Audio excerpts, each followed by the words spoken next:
नमस्कार। टीडीएम सफलता चैनल में एक बार फिर आप सभी का स्वागत है। आज के इस वीडियो में गणित कक्षा 8 NCERT पैटर्न पर आधारित न्यू सिलेबस के अनुसार हम गणित के फर्स्ट चैप्टर परमेय संख्याओं का हम अध्ययन कर रहे थे, जिसके पहले वीडियो में हमने प्राकृत संख्याएं, पूर्ण संख्याएं, पूर्णांक और परमेय संख्याओं के बारे में जाना और यह भी जाना कि परमेय संख्याओं के जो गुणधर्म होते हैं, उन गुणधर्मों में सबसे पहले हमने समवृत्त को समझा कि परमेय संख्याएं, पूर्ण संख्याएं, पूर्णांक और परमेय संख्याएं क्या योग, व्यवकलन और गुणन और भाग के लिए समवृत्त हैं या नहीं, यह हमने पिछले वीडियो में देखा। आज आप इस अध्याय 8 के दूसरे वीडियो में आप प्रयास करेंगे कि क्रम विनिमय। तो क्रम विनिमय के लिए भी हमारे पास संख्याएं दी गई हैं। कौन कौन सी संख्याएं हैं? परमेय संख्याएं, पूर्णांक, पूर्ण संख्याएं और प्राकृत संख्याएं। तो हम प्राकृत संख्याओं से प्रारंभ करेंगे। सबसे पहले प्राकृत संख्याएं, फिर पूर्ण संख्याएं, फिर पूर्णांक और इसके बाद नंबर आता है परमेय संख्याएं। तो आप देखेंगे कि इन सभी संख्याओं के लिए क्या क्रम विनिमय योग के लिए, व्यवकलन के लिए, गुणन के लिए और भाग के लिए, यहाँ पर हमें जो खाली दिए गए हैं हम इनको भी भरने का प्रयास करेंगे, लेकिन वह हम कॉपी में भरेंगे और ये समझने का प्रयास करेंगे कि वास्तव में ये संख्याएं योग के लिए क्रम विनिमय हैं, व्यवकलन के लिए कौन कौन क्रम विनिमय हैं, गुणन के लिए और भाग के लिए क्या क्रम विनिमय हैं, ये संख्याएं की नहीं हैं। इसको हम विस्तार से समझने का प्रयास करेंगे। तो सबसे पहले आप इतना समझें कि जो वास्तव में क्रम विनिमयता है, मान लीजिए कि हमारे पास कोई दो संख्याएं हैं, एक संख्या ए है और एक संख्या आपकी बी है। ए हमारे पास दो संख्याएं हैं, तो इन संख्याओं को अगर हम प्लस करते हैं तो इसका अर्थ ये है कि यदि हम इसका क्रम बदल दें, यानी कि आपका पहले हम बी रख दें और इसके बाद हम ए रख दें, तो इनमें कोई अंतर नहीं आना चाहिए, इनके रिजल्ट में कोई अंतर नहीं आना चाहिए। यदि इनके रिजल्ट में कोई अंतर नहीं आता है तो हम कह देंगे कि वह क्रम विनिमय है। लेकिन हमें किन किन संख्याओं के लिए क्रम विनिमय समझना है, यहाँ पर आप विशेष रूप से ध्यान देंगे। तो हम कोई भी दो संख्याएं लेंगे, हमें संख्याएं दी जाएंगी और उन संख्याओं में हम यह देखेंगे क्रम विनिमयता। अगर हम उनका क्रम चेंज करते हैं तो क्या हमें रिजल्ट सेम मिलता है, बराबर मिलता है। यदि बराबर नहीं मिलता है तो हम कह देंगे कि वे संख्याएं क्रम विनिमय योग के लिए, व्यवकलन के लिए, गुणन के लिए और भाग के लिए क्रम विनिमय नहीं है। तो चलिए सबसे पहले हम शुरू करते हैं प्राकृत संख्याएं। तो हम जानते हैं कि प्राकृत संख्याएं 1 से प्रारंभ होती हैं। तो अब सबसे पहले हम योग के लिए करते हैं, प्लस के लिए। तो देखो हमने दो संख्याएं ली, प्राकृत संख्याएं, एक 3 और एक 5। तो जब हमने इन दोनों प्राकृत संख्याओं को जोड़ा तो हमें कितना मिला? 8 मिला। लेकिन जब हम इनका क्रम चेंज कर देते हैं, यानी कि 5 और प्लस 3, तो हमें इनको जोड़ने से भी हमें 8 प्राप्त होता है, यानी रिजल्ट में कोई अंतर नहीं आता है। तो हम कह देंगे कि प्राकृत संख्याएं योग के लिए क्रम विनिमय हैं। तो इसका उत्तर हाँ हो जाएगा। अब हम व्यवकलन के लिए देखते हैं। घटाने के लिए देखें तो यहाँ पर देखो वही संख्या, जब हमने एक प्राकृत संख्या 3 ली और एक 5 ली, और जब हम इन दोनों का व्यवकलन करते हैं तो व्यवकलन में हम देख रहे हैं कि हमें इसमें उत्तर -2 प्राप्त होता है। जबकि इसी का यदि हम क्रम चेंज कर दें, हमने पहले 5 लिया और इसके बाद 3 लिया और इसमें व्यवकलन किया, घटाया, तो हमें उत्तर क्या प्राप्त हुआ? 2। तो इसका अर्थ ये हुआ कि -2 बराबर नहीं है किसके? 2 के। तो हम इसका रिजल्ट क्या देंगे कि प्राकृत संख्याएं व्यवकलन के लिए क्रम विनिमय नहीं है। अब इसके बाद हम गुणन के लिए देखते हैं। तो आप देखेंगे कि जब हमने वही संख्याएं 3 और 5 यानी जो प्राकृत संख्याएं हैं, जब हमने इनका गुणा किया तो 3 5 15 प्राप्त हुआ, और जब हमने इनका क्रम चेंज किया 5 गुणा 3 किया तब भी हमें 15 प्राप्त हुआ। इसका मतलब है कि गुणन के लिए हमें इसमें रिजल्ट सेम मिल रहा है, तो हम कह देंगे कि प्राकृत संख्याएं गुणन के लिए क्रम विनिमेय हैं। तो इसका उत्तर क्या हो जाएगा? हाँ हो जाएगा। लेकिन जब हम भाग के लिए देखते हैं, जैसे हमने लिखा 4/2, हमारी ये 2 प्राकृत संख्याएं हैं। जब हम भाग के लिए करते हैं तो 4 में जब हम 2 का भाग देंगे तो हमें 2 प्राप्त होगा। लेकिन जब हम इसका क्रम चेंज करते हैं 2/4, तो जब हम 2/4 करेंगे तो 2/4 आएगा, 2/4 तो 2 एकम 2 और 2 दूनी 4, 1/2 आ गया। तो इसका मतलब है कि 2 बराबर नहीं है 1/2 के। तो हम स्पष्टता कह देंगे कि प्राकृत संख्याएं भाग के लिए क्रम विनिमेय नहीं है। तो अब आप स्पष्टता समझ गए होंगे। अब आगे हम देखते हैं पूर्ण संख्याओं के लिए। अब देखो, पूर्ण संख्याओं के लिए इसी प्रकार से हम समझेंगे कि जो पूर्ण संख्याएं हैं वह 0 से प्रारंभ होती हैं, यानी 0 से प्रारंभ होने वाली संख्याएं पूर्ण संख्याएं हैं।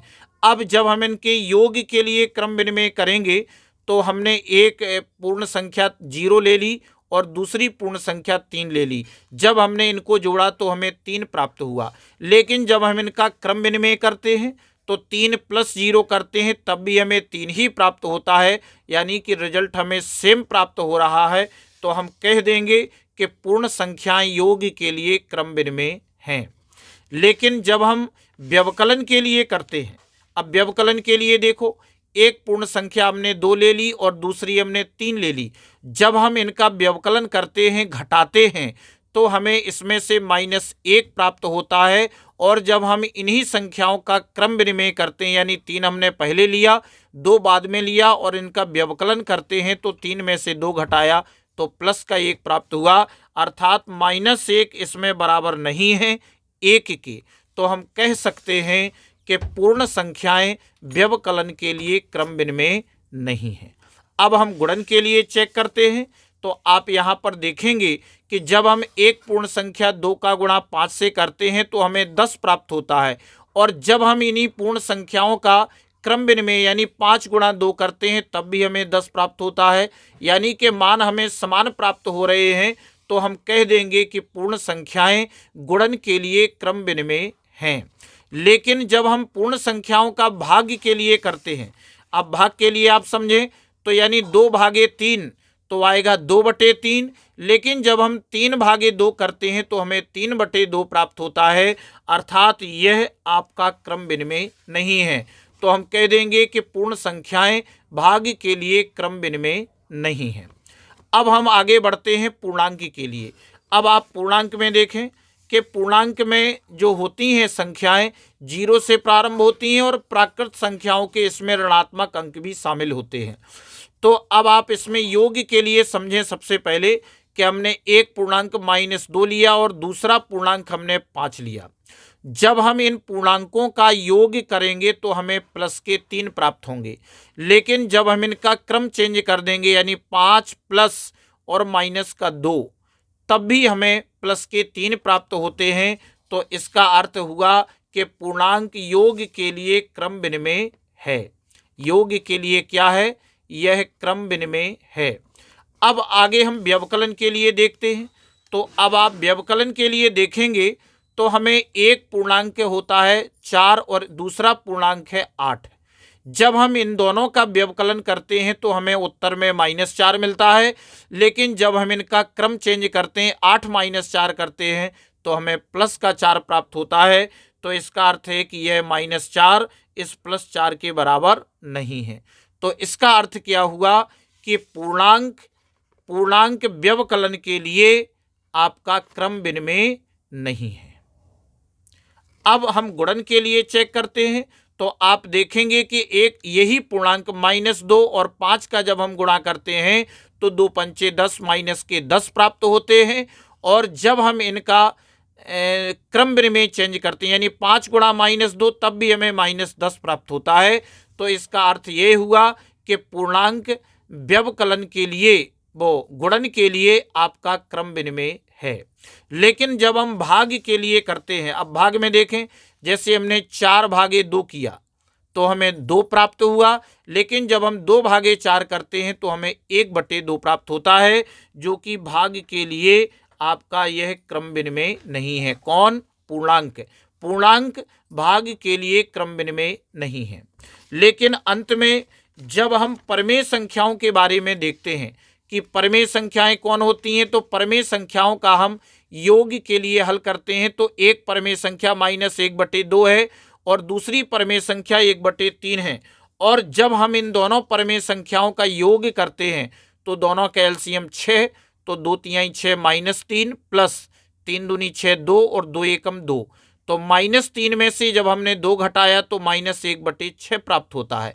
जब हम इनका क्रम चेंज करते हैं यानी 1/3 प्लस और ये हो जाएगा आपका -1/2 और इन दोनों का एलसीएम लेंगे 6 आएगा, 3 दूनी 6 2 एकम 2 प्लस और 2 तिहाई 6 3 एकम -3। तो अब इनमें से जब हम घटाएंगे तो -3 में से +2 जब हम घटाएंगे तो -1/6, अर्थात दोनों का रिजल्ट सेम आ रहा है। तो हम कह सकते हैं कि परमेय संख्याएं योग के लिए क्रम विनिमय हैं। तो इसका उत्तर हाँ हो जाएगा। लेकिन जब हम व्यवकलन के लिए करते हैं, एक परमेय संख्या -3/2 है, दूसरी परमेय संख्या 4/3 है, और जब हम इन दोनों संख्याओं का व्यवकलन करते हैं तो पहले हम एलसीएम 6 लेंगे, 2 का भाग लगाएंगे, 2 तिहाई 6 3 तरका 9, -9 हो गया, फिर माइनस लगाया, 3 दूनी 6 2, 2 का गुणा 4 में किया, 2 चौके 8। अब -9 और -8 तो दोनों को हम जोड़ देंगे तो 8 9 17 प्राप्त होगा, 17/6। अब लेकिन जब हम इनका क्रम चेंज करेंगे यानी 4/3 माइनस और इसको हम लिखेंगे -3/2, इनका व्यवकलन करेंगे, एलसीएम 6 आएगा और 3 दूनी 6 2 चौके 8 प्लस 3 दूनी 6 2 और 2 तिहाई 6 3 3 तरका 9, तो माइनस माइनस आपका प्लस हो जाएगा, 8 9 17/6। तो यहाँ -17/6 प्लस 17/6 के बराबर नहीं है। तो हम स्पष्टता कह सकते हैं कि परमेय संख्याएं व्यवकलन के लिए क्रम विनिमय नहीं है। अब आगे हम देखते हैं गुणन के लिए। जैसे एक परमेय संख्या -2/7 और दूसरी परमेय संख्या 1/3 है, और जब हम इन दोनों का गुणन करते हैं तो -2 एकम 2 और 7 × 21 प्राप्त होता है।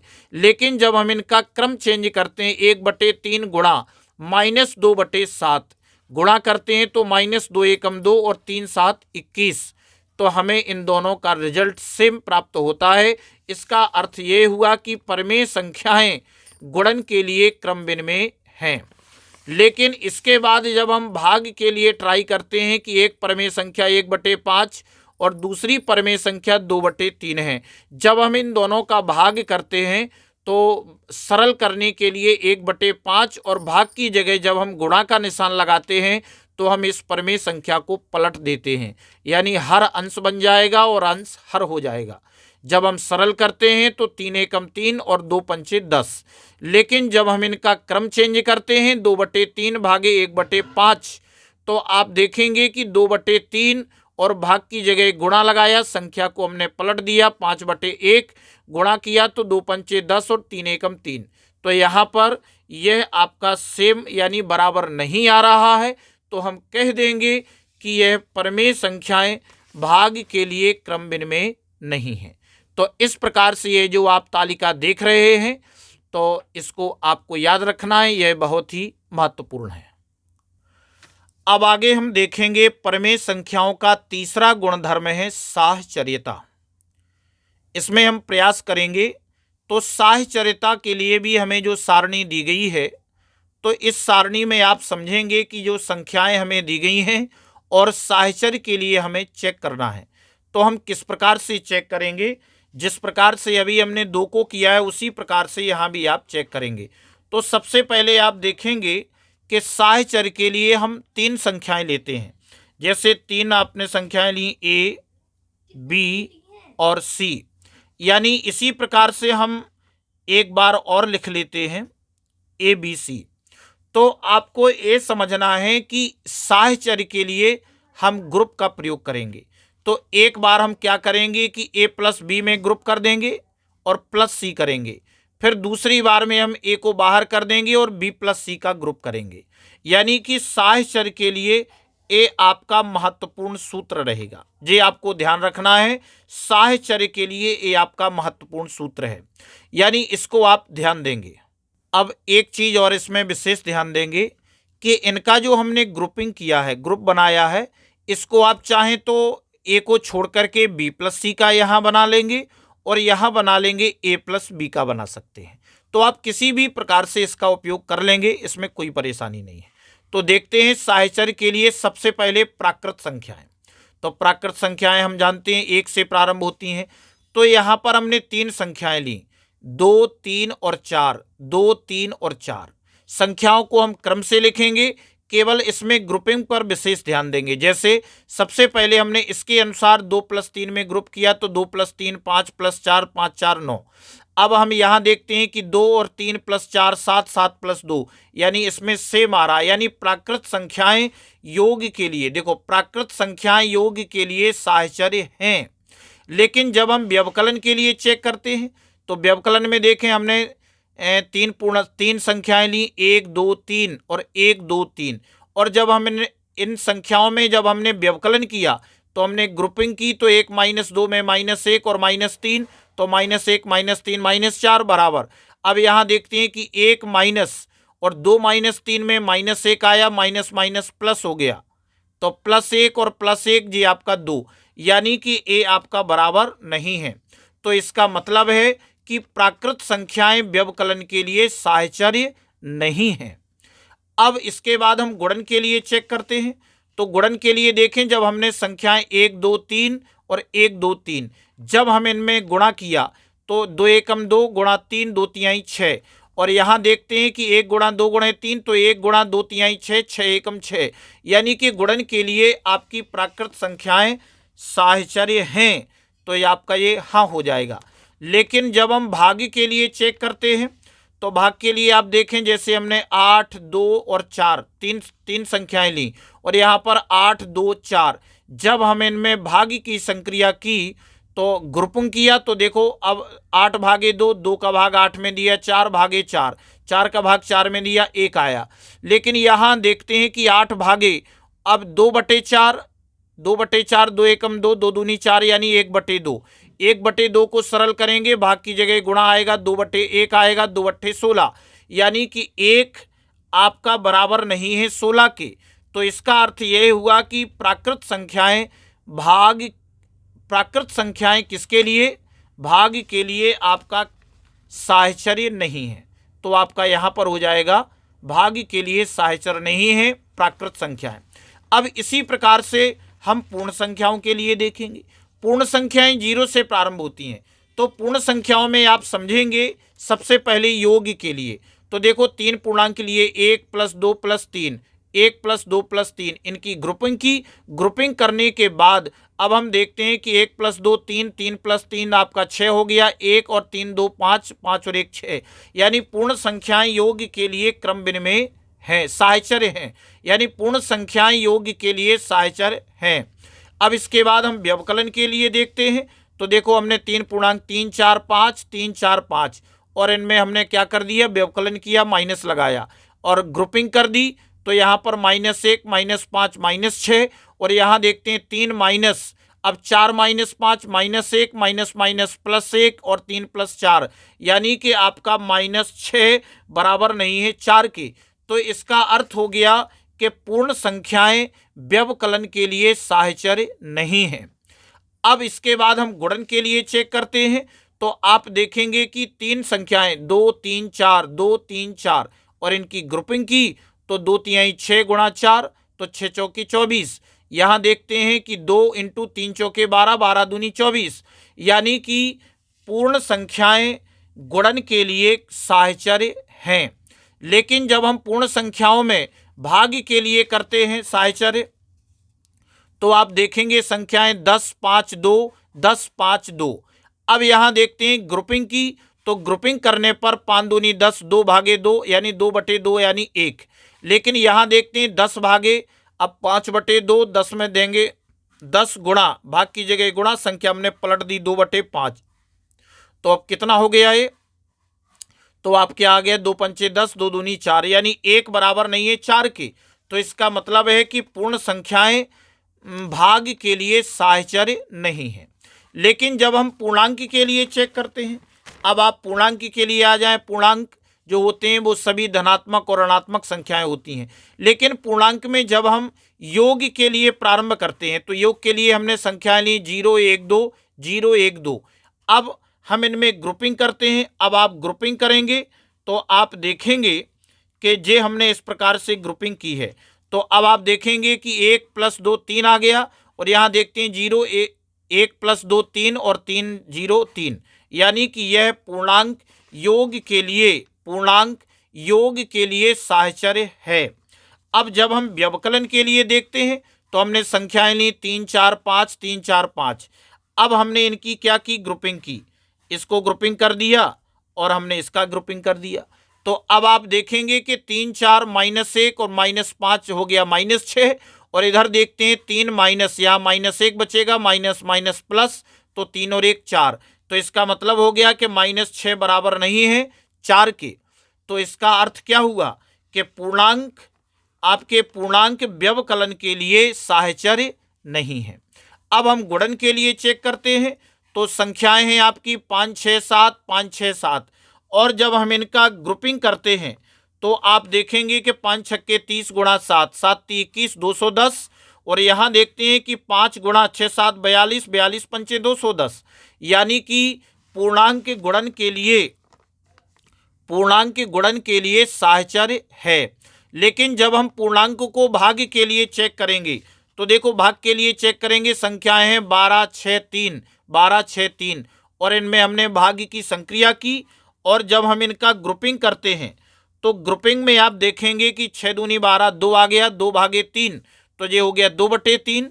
अब यहाँ देखते हैं कि 12 भागे 3 दूनी 6 2 आ गया, और 2 छक्के 12 6, यानी कि ये बराबर नहीं है। तो इसका अर्थ हो गया कि पूर्णांक भाग के लिए साहचर्य नहीं है। अब अंत में हम देखते हैं परमेय संख्याओं, यानी परमेय संख्याएं योग के लिए साहचर्य हैं। तो आप देखेंगे यहाँ पर कि परमेय संख्याएं, यानी प्लस के लिए हमने 3 संख्याएं ली, 1/2 + 1/3 + 1/4, इसी प्रकार से यहाँ लिया। जब हमने इन संख्याओं की ग्रुपिंग की तो हमें कितना प्राप्त होता है। जब हम इनको सरल करते हैं तो हमें 13/12, और यहाँ पर भी 13/12, यानी कि परमेय संख्याएं किसके लिए, योग के लिए क्रम विनिमय, योग के लिए साहचर्य हैं। अब हम व्यवकलन के लिए देखते हैं तो यहाँ पर आप देखें, हमने संख्या 1/2 1/3 1/4, यहाँ पर 1/2 1/3 1/4। जब हम इन संख्याओं की यहाँ पर ग्रुपिंग करते हैं, यहाँ पर ग्रुपिंग करेंगे तो आप देखेंगे, इनको सरल करते हैं। सरल करना हमने अच्छे से आपको समझा दिया है, वीडियो काफ़ी लंबा हो रहा है, इसलिए आप इसको समझ लें कि -1/12 प्राप्त हो रहा है, और यहाँ पर हमें 5/12, यानी कि आपकी परमेय संख्याएं व्यवकलन के लिए साहचर्य नहीं है। लेकिन जब हम गुणन के लिए चेक करते हैं, अब आप यहाँ पर गुणन के लिए आ जाएं। हमने जो संख्याएं ली 2/3 गुणा 4/3 गुणा 5/2, यहाँ पर भी हमने वही संख्याएं ली। और जब हम इनकी ग्रुपिंग करते हैं तो ग्रुपिंग करने में हम देखते हैं कि यहाँ पर 20/9 और यहाँ पर भी 20/9 हमें प्राप्त होता है, यानी कि परमेय संख्याएं गुणन के लिए साहचर्य हैं, यहाँ पर आप देख रहे हैं। लेकिन जब हम भाग के लिए चेक करते हैं परमेय संख्याओं को, तो आप देखेंगे कि जो परमेय संख्याएं हैं भाग के लिए 2/3 4/3 5/2 और 2/3 4/3 5/2। जब हम इन संख्याओं की यहाँ पर ग्रुपिंग करते हैं इस प्रकार से और इनको सरल करते हैं तो हमें 1/5 और यहाँ पर 5/4 प्राप्त होता है, जो कि बराबर नहीं है। जब ये बराबर नहीं है तो हम इनको कह देंगे कि परमेय संख्याएं भाग के लिए साहचर्य नहीं है। यानी कि जो रिजल्ट आपके क्रम विनिमय में आता है, यहाँ पर आप इसको चेक करें कि जो रिजल्ट हमें क्रम विनिमय में आता है वही रिजल्ट हमें इन संख्याओं के साहचर्य में प्राप्त होता है। यानी कि हाँ नहीं हाँ नहीं, हाँ नहीं, हाँ नहीं, हाँ नहीं, हाँ नहीं, हाँ नहीं, हाँ नहीं, वही रिजल्ट हमें यहाँ पर आता है। यानी कि जितनी भी संख्याएं हैं वो सभी संख्याएं योग और गुणन के लिए तो हाँ हैं, लेकिन व्यवकलन और भाग के लिए नहीं है। वही कंडीशन आपके साहचर्य में भी है कि सभी संख्याएं व्यवकलन और भाग के लिए साहचर्य नहीं है, जबकि योग के लिए और गुणन के लिए साहचर्य हैं। तो फिलहाल इस वीडियो में बस इतना ही। नेक्स्ट वीडियो में हम इस अध्याय के अगले चैप्टर को पढ़ेंगे। और अगर आपको ये वीडियो अच्छा लगा हो तो वीडियो के लिए कमेंट और शेयर अवश्य करें। धन्यवाद।